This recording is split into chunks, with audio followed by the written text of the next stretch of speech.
There are moments in human history when the brilliance of one individual transcends every boundary of race, gender, and expectation, and forever alters the course of the world.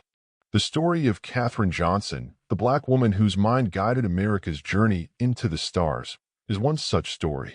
It is a tale born not from privilege or easy opportunity, but from an unyielding faith in the power of numbers and the relentless pursuit of excellence in the face of prejudice.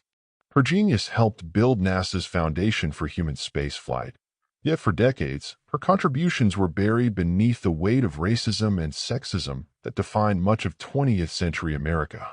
To understand how a young African-American woman from the segregated hills of West Virginia became the mathematical force that propelled John Glenn into orbit and Neil Armstrong to the moon is to understand both the resilience of the human spirit and the often overlooked legacy of Black women in shaping modern science. Katherine Coleman Goebel Johnson was born on August 26, 1918, in White Sulphur Springs, West Virginia, a town that was racially divided but steeped in community pride. From an early age, her brilliance was undeniable. Her father, Joshua Coleman, worked as a lumberman, farmer, and handyman, while her mother, Joylette, was a teacher, a rare position for a Black woman in that era. Katherine's insatiable curiosity appeared almost as soon as she could talk. Numbers fascinated her. She counted everything she saw: steps, dishes, stars in the sky, and by the time she entered school, teachers quickly realized she was years ahead of her classmates. In a time when educational opportunities for African Americans were limited, particularly in the segregated South, Katherine's parents made the extraordinary decision to move so that their daughter could attend a high school that accepted Black students. She was just 10 years old when she started high school, a prodigy in every sense of the word. By 14, she had graduated, and by 18, she had completed college at West Virginia State, a historically Black institution where she studied mathematics and French. There she found mentors who recognized her unique talents, including the renowned mathematician Dr. W. W. Schiefel and Claytor, who created advanced math courses specifically for her, courses that didn't even exist before she arrived. Claytor told her she would make a great research mathematician, though such a dream seemed nearly impossible for a Black woman in the 1930s. Still, Katherine was undeterred. She graduated summa cum laude in 1937 and began teaching mathematics at Black public schools, as few other opportunities were available to women of her race and intellect at the time. The winds of opportunity began to shift during World War II. The U.S. government, desperate for scientific and technical expertise, opened doors that had long been closed to women and minorities. In 1953, Katherine heard from a relative that the National Advisory Committee for Aeronautics, NACA, the precursor to NASA, was hiring Black women as computers. The term did not yet refer to machines, but to humans, mostly women, who performed complex mathematical calculations by hand. These women worked at the Langley Research Center in Hampton, Virginia, in a segregated section known as the West Area Computing Unit. It was there that Katherine Johnson began the work that would make history. Her first years at Langley were marked by both professional excellence and quiet endurance. The environment was rigidly segregated. There were separate bathrooms and cafeterias for Black employees, and they were often excluded from meetings and research discussions.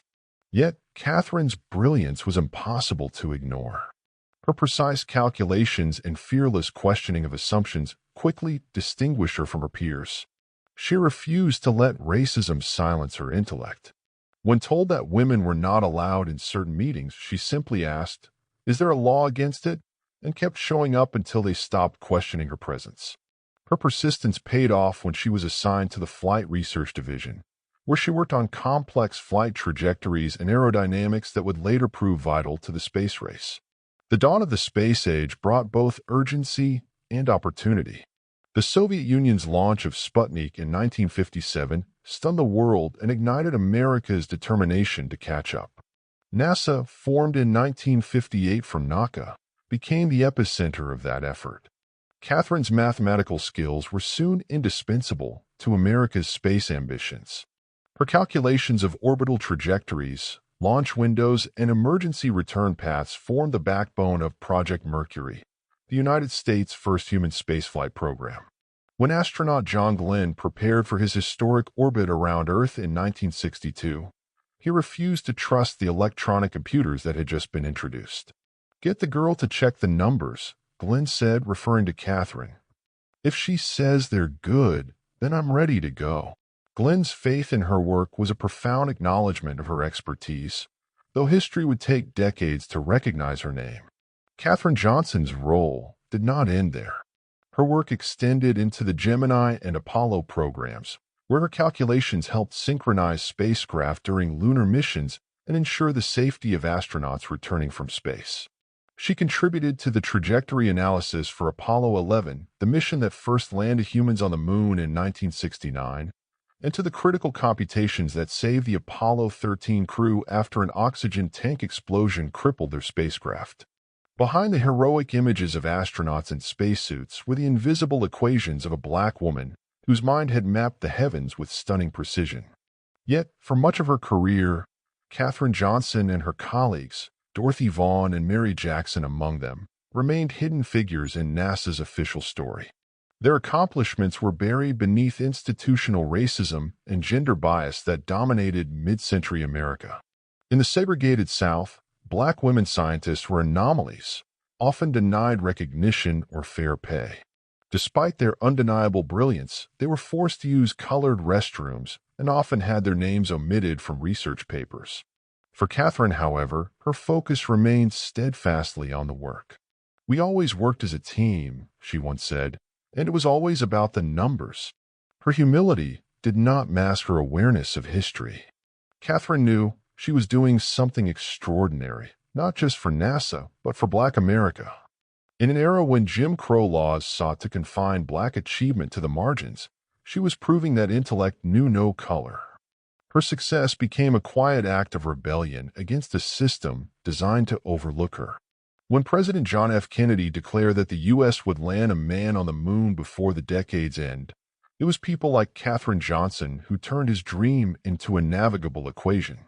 Her calculations, painstaking, manual, and exact, literally charted the path from Earth to Moon and back again. Outside of her work, Katherine lived a life defined by family, faith, and education. She married twice, first to James Goebel, with whom she had 3 daughters, and later to James Johnson, a decorated war veteran. She was deeply devoted to mentoring young people, particularly women and minorities who aspired to careers in science and mathematics. To her, education was the ultimate tool for liberation. "Like what you do," she often advised, "then you will do your best." Her message was simple but profound. Talent, when paired with passion, could break any barrier. Recognition for Katherine Johnson came slowly, but when it came, it was sweeping. In 2015, President Barack Obama awarded her the Presidential Medal of Freedom, the nation's highest civilian honor, acknowledging her as a trailblazer whose calculations helped launch America into space and chart a course for humanity among the stars. The following year, her story reached global audiences through the film Hidden Figures, adapted from Margot Lee Shetterly's best-selling book. The film not only brought long-overdue attention to Johnson's life, but also reshaped the cultural narrative about who could be a hero in science. Millions of viewers around the world finally learned that the minds behind NASA's triumphs were not just white men in lab coats, but also Black women who dared to dream beyond gravity. By the time Katherine Johnson passed away on February 24, 2020, at the age of 101, she had lived long enough to witness her legacy fully recognized. NASA named buildings after her, universities established scholarships in her honor, and her name became synonymous with brilliance and courage. But perhaps the greatest tribute lies in the generations of young women and men, especially those from underrepresented backgrounds, who now see in her story a reflection of what is possible. Katherine Johnson's life is more than an account of scientific achievement. It is a testament to perseverance against the odds. She worked through eras of segregation, through societal limits on women's intellect, and through decades of invisibility. Yet her equations never faltered, and her spirit never broke. The untold story of Katherine Johnson is not merely about mathematics. It is about humanity's boundless potential when barriers fall. Her journey from a small, segregated town to the forefront of one of humankind's greatest technological achievements reminds us that progress often comes from the margins, from those whom history tried to silence. She was a mathematician, a visionary, a pioneer, and above all, a woman who turned numbers into dreams. The next time the world looks to the stars, it should remember that the path there was first drawn by the steady hand of a black woman who refused to be forgotten.